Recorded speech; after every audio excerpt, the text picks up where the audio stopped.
Hi, this is the Philosophical Angle program, and I'm your host, Chris Angle. Along with me is my colleague and co-host, Rick Samuelson, a venture capitalist on the West Coast. Good to see you, Rick. Good to see you. The Philosophical Angle program is around here to examine the nature of concepts being used in current media. But every once in a while, approximately once a month, the Philosophical Angle puts out a report on the state of the stock market and the economy, and it does this from a report called the RITE report, which can be seen at www.stock-market-direction.net, and the RITE report is spelled RITE. And of course, you can use your browser to put that in and get to the same website. The RITE report is a natural outcome of the book entitled The Philosophical Equations of Economics, and it states that the essence of all decisions come from the risk, the information and knowledge, the time and the effort necessary to make a decision. And since the major components of decisions are information and knowledge and risk, the RITE report supposes that if we gather this information, this general information coming to investors, which they use to decide to make an investment, we should have a pretty good tool for prognosticating the direction of the stock market. So with that in mind, the RITE report was created, and so let's go over the current edition to see where it might lead us in predicting the stock market over the next few weeks. Let's bring up the stock market. Let's bring up the RITE report, and we're going to scroll through this and see what kind of information has come in. Most of this is through July, and we can see that, and it's taken from three major sources: Investors Business Daily, the Wall Street Journal, and various government sources. We can see that the IBD Economic Optimism Index hit a 10-month low on the Trump Care vote. We can see that from the Wall Street Journal, forecasters lower economic outlook amid congressional gridlock. And from Investors Business Daily, the Commerce Department reported that retail sales slipped 0.2% in June. And from the Wall Street Journal, we saw that existing home sales slid as prices surge on tight inventory. Tight inventory sales of previously owned homes fell 1.8% in June, and the Eurozone economy slows in July. From the Federal Reserve Bank, we see that the velocity of M2 money stock has decreased last month, and it's actually been decreasing for quite some time. The personal income from the Bureau of Economic Analysis decreased 3.5 billion in June, according to estimates released by them. Disposable income, DPI, decreased 4.2 billion, and Wall Street Journal reported that China's manufacturing gauges offer a mixed message, and that the government's official PMI dropped. Also from the Investors Business Daily, the export orders index fell 2 points to 57.5. The production index cooled to 62.4, and the price paid index popped 7 points to 62. So the total of these negative snippets are 10 for the month of July, including August 1st. And let's go to the positive side. IBD reports that the Institute for Supply Management Manufacturing Survey Index surged to 57.8 in May, and which is a good, which is showing faster growth in the factory segment. The optimism index slipped in July But it still marks the 10th straight month of overall optimism. So we noted up here in the negative section that it actually slipped, but because it's the 10th straight month of overall optimism and still is in a positive territory, we're going to put it also here on the positive side. They reported that the U.S. economy added 222,000 jobs in June, even as the Labor Department indicated that there was a tick up in the unemployment rate to 4.4. But overall, it's a good number, and it's the latest sign of renewed economic momentum. In the Wall Street Journal, the Eurozone industrial output rises, and then from the Bureau of Labor from the Labor Bureau, it's labor statistics. The real average hourly earnings increased 0.2% in June, and the average hourly earnings increased 0.2%.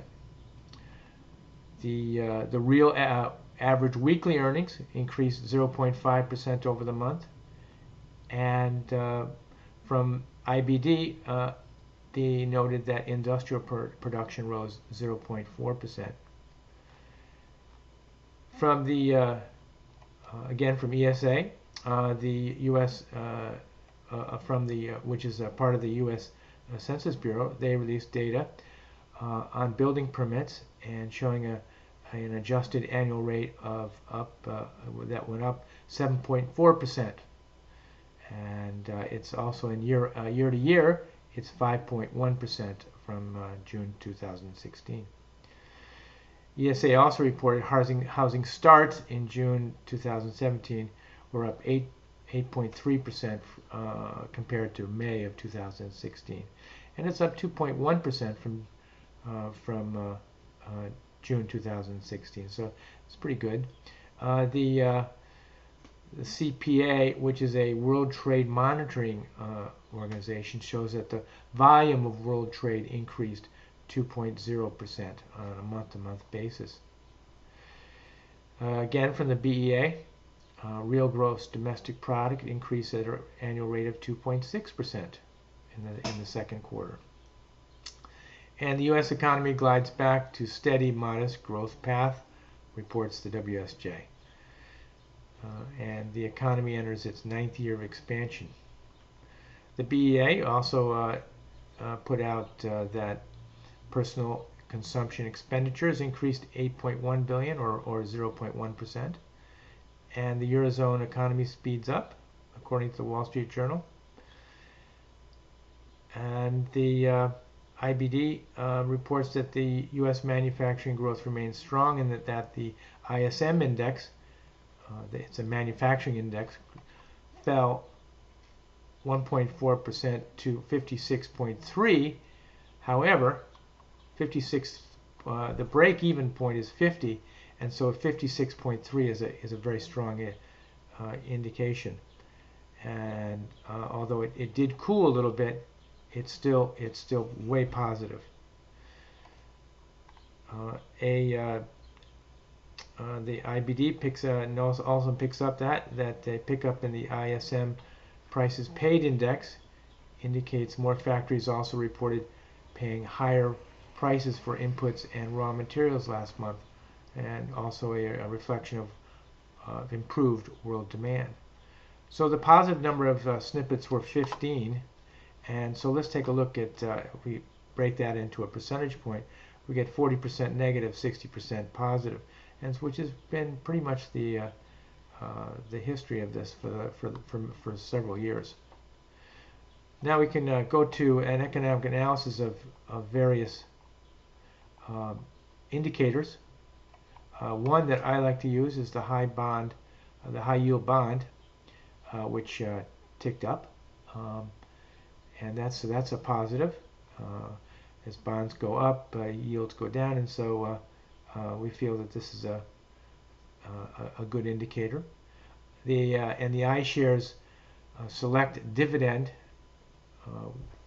also is positive, ticking up to 92.80 as of actually that should be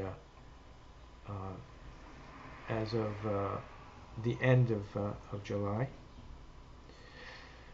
And the Purchasing Managers Index, we use that, and we mentioned it up in the news, but that's still way above 50%, and so it's very positive. So we're going to mark that as positive.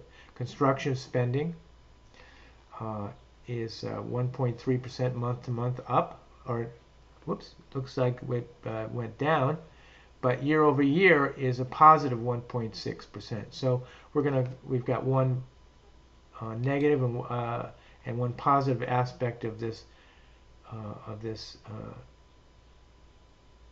of construction spending. So we're going to combine it and call it neutral.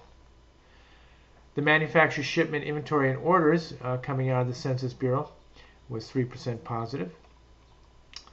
And the unemployment, as we noted, is positive because we've got the unemployment rate at 4.3%. The civilian labor force participation rate upticked to 62.9%. That's positive. And the employment population ratio upticked to 60.9, and that's positive. Now the Conference Board also puts out an employment trends index, and that decreased. But overall, we've got a couple of positives here, and they outweigh the neutral and the one negative. So we're going to call that positive. The quarterly financial report on manufacturing, mining, wholesale, and service industry put out by the Census Bureau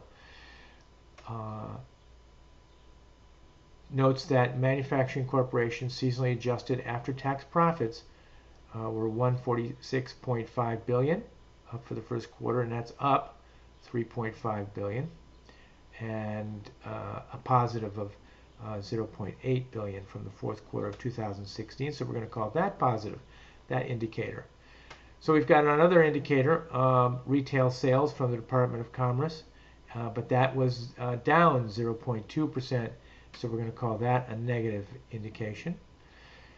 Also, we've got from the Census Bureau a manufacturing and trade inventory and sales indicator, and that's a positive 0.3%. And the industrial production index put out by Indipro. This is put out by the Federal Reserve Bank of St. Louis, and it's positive. Although let's see, it year over year, it's way up 1.2.7, hitting 1.5.1, and it has gone from in the last month from 105.02 and to 105.16. So it's positive. This is the previous month, so it dipped a couple months ago, but has come back and gone positive again. So we're going to call that a positive index. And these housing starts, that's positive. It's up month over month 8.3%, as noted by the Department of Commerce. And year over year, it's up 2.1%, so we're going to call that one positive. And the Conference Board, we'd like to include this. They've noted their leading economic indicators are positive, and their coincident economic indicators are positive. The Census Bureau reports that new residential sales are 0.8% positive, and overall it's in an uptrend. But the existing home sales by the National Realtors Association is down negative 1.8%. But overall, in trend, it's up year over year. But we're going to call this negative for the immediate result. On the real gross domestic product put out by the BEA, Bureau of Economic Analysis, it's positive 2.6%, and personal consumption expenditures are positive. They're up 0.1%. That's put out again by the BEA. Personal income, it's fell slightly. That's put out by the BEA by negative 0.1%. And consumer confidence, put out by the Conference Board, increased. And so we're going to we're going to call that positive. The restaurant performance index I'd like to include is positive. It's at 101, and anything over 100 means that the industry is expanding. So we're going to call that positive. And the last time the BEA put out corporate profits, it had fallen, and so we're going to include that. So that's going to be negative. So we've got, of all our economic indicators that we use, we've got a positive 16, negative is 4, neutral is 1. So we combine that and we get, we're going to get here, we're going to use that down below in creating a little index, an overall index. But we also combine it with the RITE report's estimation of how investors make decisions, which includes their effort, their risk, their freedom and knowledge and their information. And so we overlook the domestic political risk, and we think that's good.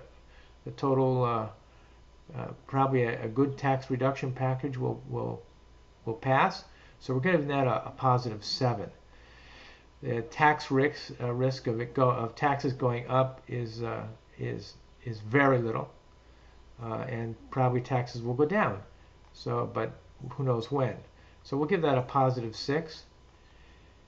Individual incentive freedom, we're going to give that a positive 8 because regulations are decreasing due to the Trump administration. And the production of knowledge being produced by a positive economy and a good GDP, we're going to give that a positive plus 6. The market is bullish, so we're going to give that a positive 8. And the positive snippets, as noted above, were 60% positive, so we'll give that a positive 4. And the economic indicators, noted above, 16, 4, and 1, we'll give that a plus 8 because it improved over the previous month. So our total of our 7 sections is a 47. We get an average of 6.7, and we make that into a RITE index of 83.5%, which is very high. If we look back over the RITE index over the last couple of years, it's gone way up, and so we're very positive about the economy, and so we see that stocks are going to we should stay long, as the RITE index is high, and that a lot of indicators are strong, and so we've got a good bull market behind us with all this positive information. We also make a prediction on inflation, and there's not much of that happening right now, so that looks pretty good. And so we think that the stock market has a lot of positive news, a lot of positive indicators. So we're predicting good things. And this year, in 2017, the market has responded very well, and we think it's going to continue. What do you think, Rick? Yeah, I don't see any obvious downside risk. Perhaps the off chance of a war or something like that. I think as long as earnings, I was quite surprised to see that earnings had declined in the first quarter, because I think the forecast for this year is that earnings are going to continue to rise. At least those are the forecasts I've seen from Wall Street, and actually rise quite strongly. And in the context of extremely low interest rates, the interest rate increase that's been talked about for months now has never really happened. So this doesn't seem to be any chance really in the near term that's going to derail the market.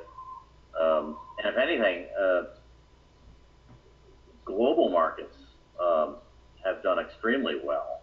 So the performance of the United States which has been stronger relatively relative to the rest of the world for some years now, seems to be expanding into Europe and Asia and elsewhere.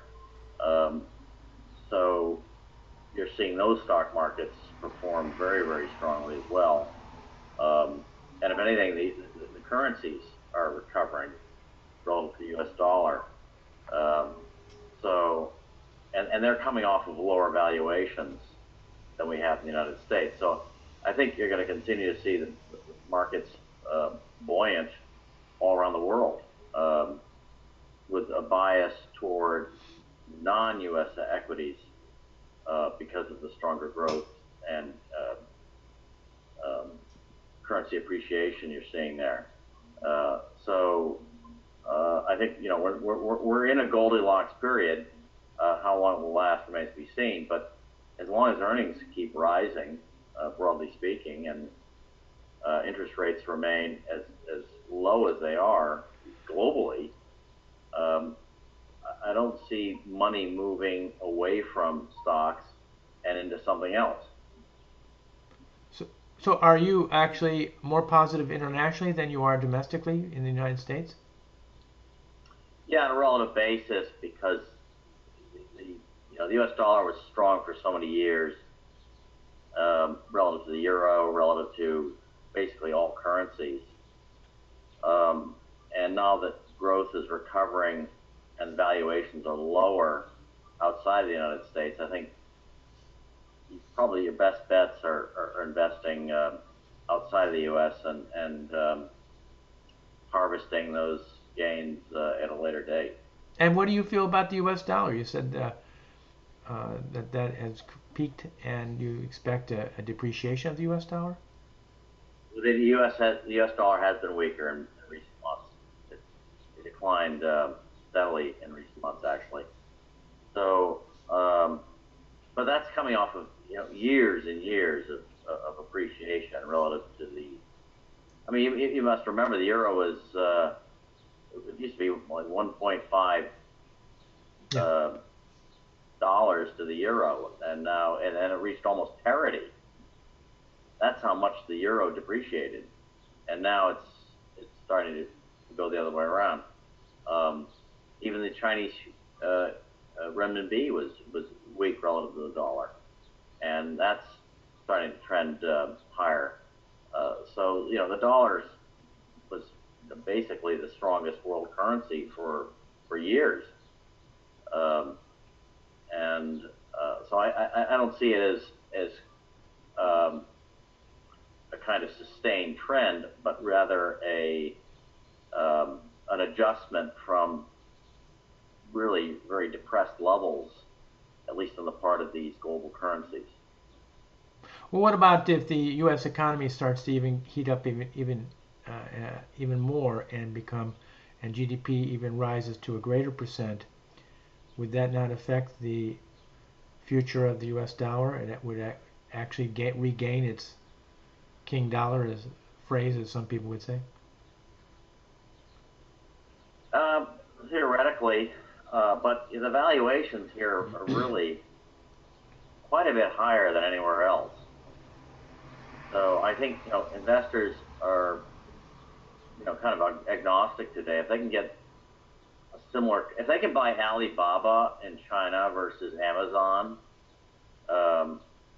in the United States for a relative valuation level, let's say 2/3, they're going to buy Alibaba. They're very comparable companies, roughly the same size, but Alibaba is growing much faster than Amazon is in a much bigger economy in terms of the growth prospects for Alibaba. Okay. All right. Thanks, Rick, very much for your prognostication, and we'll see everybody next month for the next report on the direction of the stock market. Thank you.